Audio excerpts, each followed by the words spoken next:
आटा से अब महंगा चोकर हो गईल। आटा से अब महंगा चोकर हो गईल। अपना मर्जी के मालिक नौकर हो गईल। नमस्कार। देहात में एगो कहावत कहल जाला कि ऊँट बौराला तो पक्षी मुँहे भागेला। कुछ ऐसने हाल मुनीर के बा। जब जब बौराता रहे तो भाग के अमेरिका जाता रहे आ ट्रम्प उनका के गोदी में उठाई के खिलावे लगता रहे। वैश्विक राजनीति में नरक क के ध दिले बा लोग। ट्रम्प के जमीन चाही, हथियार बेचे के चाही, आ मुनीर के रुपया चाही अपन घर भरे खातिर। अरबों अरब के संपत्ति इकट्ठा हो गई बा। पाकिस्तान कंगाल बा। यह स्थिति जौन बा हर पाकिस्तानी अधिकारी के बा।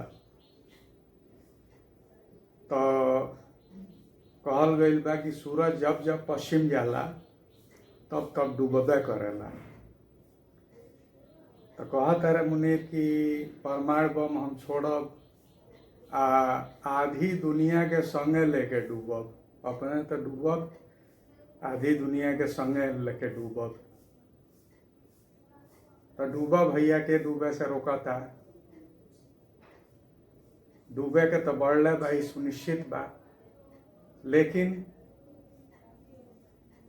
आजकल टिनहिया हीरोन के जौन बा जमाना बा। टिनहिया हीरो के खूब चकाचक चलता।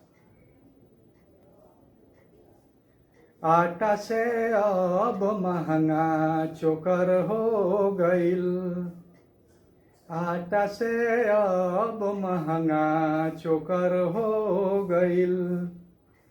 अपना मर्जी के मालिक नौकर हो गईल।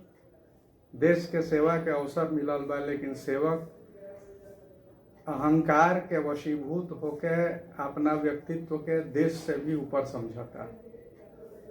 चाहे मुनीर होखस, ट्रम्प होखस, चाहे लोग के सहयोगी लोग होखे। आटा से अब महंगा चोकर हो गईल। अपना मर्जी के मालिक नौकर हो गईल। फील्ड मार्शल जब से गईल पास में, फेल वाला के जब से पास के सूची में डाल दिहल गईल।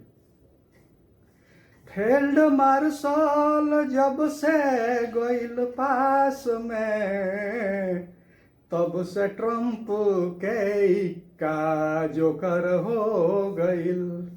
तब से ट्रम्प के का जोकर हो गईल। जय हिंद।